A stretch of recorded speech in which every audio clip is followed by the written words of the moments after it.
Okay, so this is the fourth lecture in this series. Sorry I wasn't able to come and do it in person, but hopefully this format will be okay. So just to recap on where we'd got to previously, talked about the theoretical foundations of neoliberalism, the basic kind of theories that underpin it and give it sort of some degree of coherence. It's theories of the way things are and the way things should be. We looked at how neoliberalism emerged on the world scene in the context of the sort of breakdown of the old social democratic model, and we finished by discussing the emergence of neoliberalism in New Zealand, which was ushered in by the fourth Labour government in 1984, Prime Minister David Lange and Minister of Finance Roger Douglas. And we ended up talking about the reduction of subsidies and tariffs, and I was explaining how these were economic and financial techniques to subsidize industries to ensure that most countries produced most of what they needed to survive, and then there was sort of export and exchange of a few things that couldn't be produced by every country, and that neoliberalism, one of its key things about deregulation was removing all those subsidies and removing all those tariffs and basically putting everything in competition with everything else. So today I'll just complete that bit and then explain how neoliberalism was applied to New Zealand education. So, as I said, the focus in neoliberalism was removing deregulation, removing economic regulation, removing the state from a whole lot of activities that were previously seen as important ones for the state to be involved in. State operations, according to neoliberals, were inefficient and were unprofitable. They were costing money, and they needed to be scaled back or closed down altogether. What happened with this whole process was that various functions of the state that were never intended to be profitable were assessed by their profitability, and no other things were taken into account of, and with most of these instances they were seen as not just there to make money, but also to provide services to the people. So the post office, for example, provided a place where people could send their letters, organise this was telecommunications was through there too, the phone service, a banking service, all in local communities as that providing that service for people. The railways were seen as a transport service. There were lots of these different activities that were not set up to make a profit, but that were intended to ensure the smooth running of society. But what happened with neoliberalism is that they were all assessed in terms of how much they made, how much profit they made, and so on. So almost without exception, these activities were transformed in terms of the way they operated. They were what the term emerged, corporatized. So there was this process of corporatization, whereby apart from sort of core parts of the public sector and government departments, everything else was organized the way a corporation would be organized and assessed on the way that corporations would be assessed. And so there were expectations that all these activities would be run as businesses and as profit-making businesses. So there were big cutbacks and services, like post offices all around the country closed, and little hospitals closed, and all sorts of other things were closed down, and staff were made redundant, and people were employed to run these different organisations who effectively adopted the role, or given the role, of corporate managers. So they ran them all by like corporations, and A lot of the debate that happened at this time was about, is this a step towards privatisation? Now, you recall that this was being done by a Labour government, and Labour supporters were dead against privatisation. The rationalisation for all of this, to make Labour supporters feel okay about it, was that what was actually happening is that these corporations were these government services were being run in a way that would be profitable, and then that would mean that these efficiencies would be gained, there would be profits made, and those profits would then be able to be passed on in the form of more money available for the sort of social democratic programs that Labour was interested in, like more money for health and education and so on. So, reorganising the electricity sector to make a profit instead of putting money into it meant that that money from electricity would then go into social programs. Reorganising broadcasting, like TVNZ, and turning that into a corporation where it was making profits, would provide more money for the social programs. The Labour specifically denied that these were preparations for privatisation, but that's what the critics said. They said what you're doing is you're reorganising these things, and as soon as you can establish them as profit-making concerns, then they will be in a situation where they can be sold completely and the state will be removed even further. And that was indeed the neoliberal agenda. So there was the corporatisation of everything, the privatisation of some things, and subsequent privatisation of a whole lot more. And there were also tax cuts. So this was a big neoliberal program or policy to reduce taxes. Now, as I said before, tax rates in New Zealand and all around the world, but New Zealand was particularly high, were very high. But there was no big clamour from people for tax cuts. But the neoliberal program was that we can cut taxes, this puts money in your pocket, and then with that money in your pocket, you can make these purchasing choices that you want instead of being taxed and have the state do it for you. But what that meant was that necessarily shrank the state, because it impoverished the state, because it gave the state a whole lot less money, a whole lot less in the tax intake. So it severely restricted what the state and the government could be involved in. And what that also meant was cutting expenditure on core areas like education and health and welfare. So there was a big condensation of those spending in those areas, and significant cuts were made. So this was sort of the broad neoliberal program that was adopted in New Zealand and that was adopted all around the world where neoliberalism was applied. What did this mean in terms of education? Well, just taking a step back a little bit. In November 1984, this is just a couple of months after Labour had come to power, the Minister of Education, Russell Marshall, decided that what we needed was a whole review of the curriculum, the New Zealand curriculum, so that it could be modernised and it could be improved and so on. So this massive review was undertaken. There was a discussion booklet produced that set out what the issues were, what people wanted comments on, encouraged people to make submissions and so on. And they were distributed all around the country and elicited 21,500 responses, which is a lot of responses for a policy asking for public input into what form the New Zealand curriculum should take. August 1986, this is nearly 2 years later, as a result of all those responses, there was a draft report produced and distributed. So this draft curriculum review was then sent out to people, and a further 10,000 responses were received. So two quite thorough processes of consultation covering almost 2 years between them.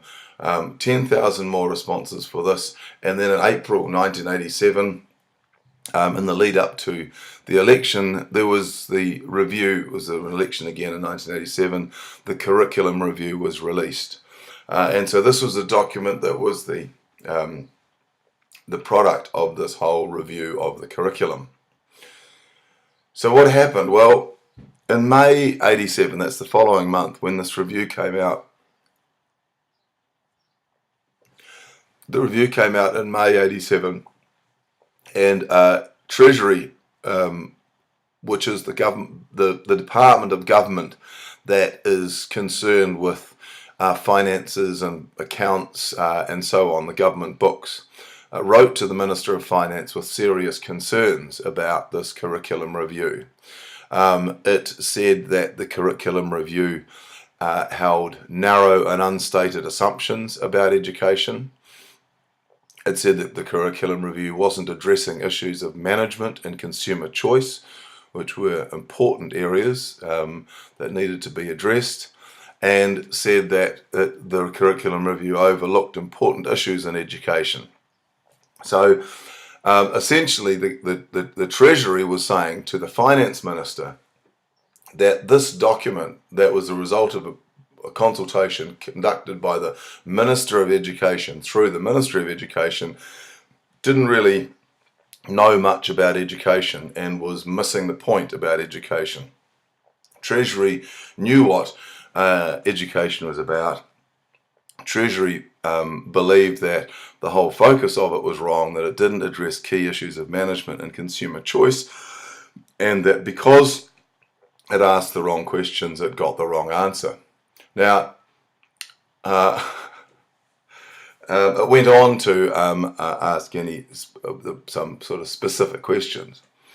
One was, how do you distinguish between and measure the community versus the individual values and benefits of education? So, who is it that benefits from education, and how can you compare this between, on the one hand, the community benefits of education, and on the other hand, the individual benefits of education? This is one of the critical questions that Treasury said need to be asked in looking at education policy. What is the relationship between education and the economy? Another critical question according to Treasury, not one addressed by the Ministry of Education in the curriculum review. What should be the nature of government assistance? How should the government be involved in this whole process? Again, wasn't addressed. Wasn't addressed because those were questions that were kind of an integral part of what that social democratic view of education was, which is what the curriculum review was kind of assuming would be continuing.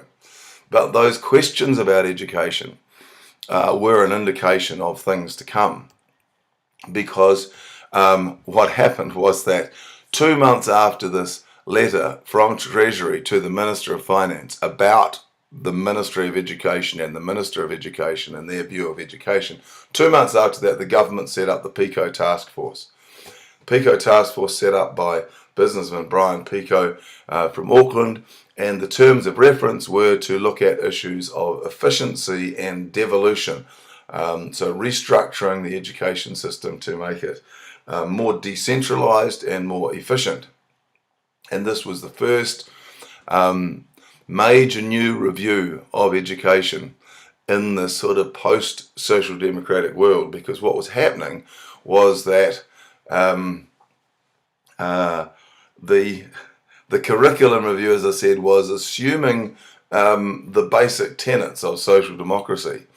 These were still kind of contested. What the Minister of Education and the Ministry of Education didn't know was that you can't have an education system that's based on a social democratic approach to society when that whole approach to society is being replaced by another one. And that was the fatal flaw. So the curriculum review, with all of that input and all of that work for 3 whole years, effectively sank without trace. So if I've got a copy of it in my office. It's an interesting document. It's an interesting statement of where the social democratic model of education was heading, but that's it. It's a museum document. It was never implemented from that point onwards, from those letters and from these decisions. It sank without trace. And the social democratic model of education, as exemplified by the Peter Fraser quote from 1939, as I said, was effectively at an end with the end of the curriculum review. So who is Treasury and Why should, what is their view of education, and who cares? Why is that important? Well,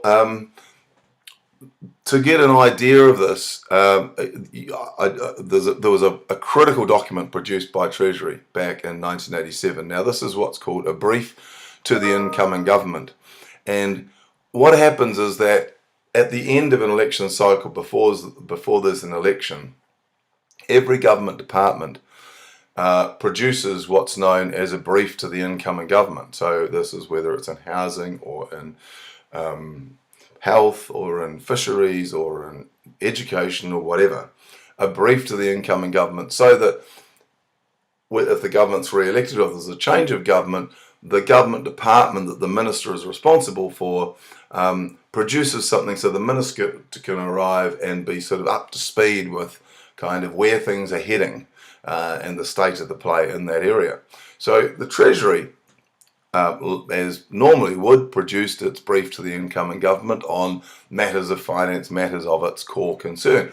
But this time it also produced this second volume of its brief to the incoming government, and this was specifically focused on education issues.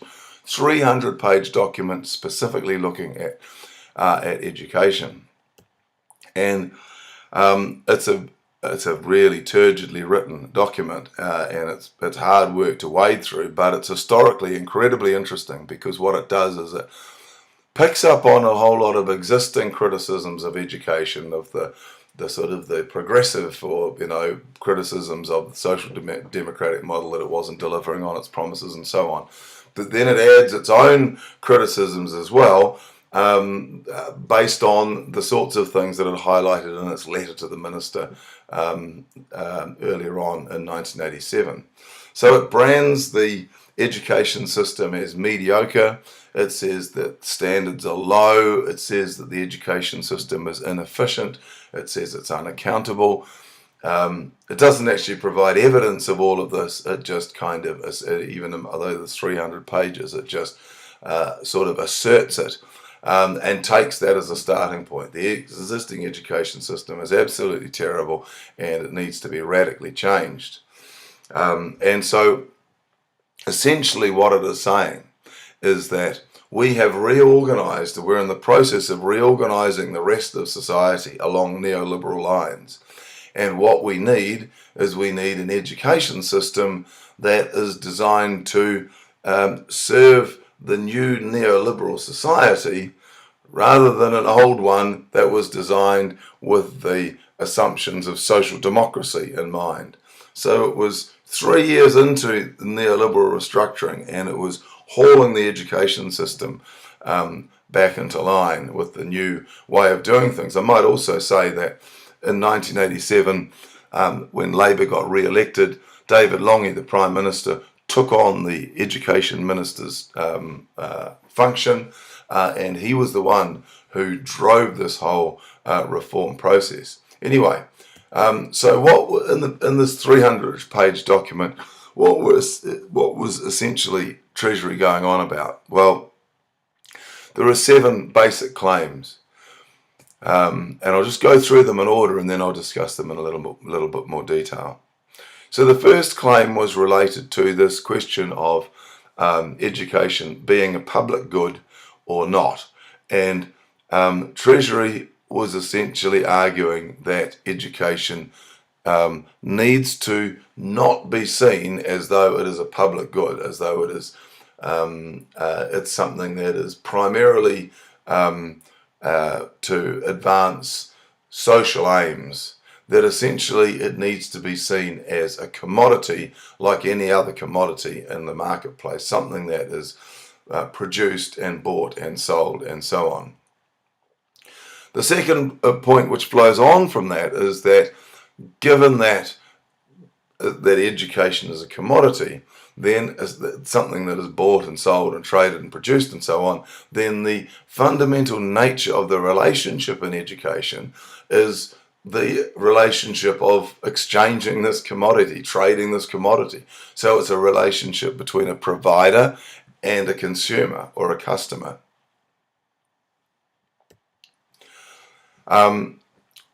Thirdly, it's argued that education should be more responsive to business interests, and to the needs of the economy. So this is an argument that that the education system is kind of, as it was developed for a whole range of objectives, but it wasn't specifically tied into economic needs and the needs of business and the needs of the economy, and it needs to be more closely tied to that issue of economic development.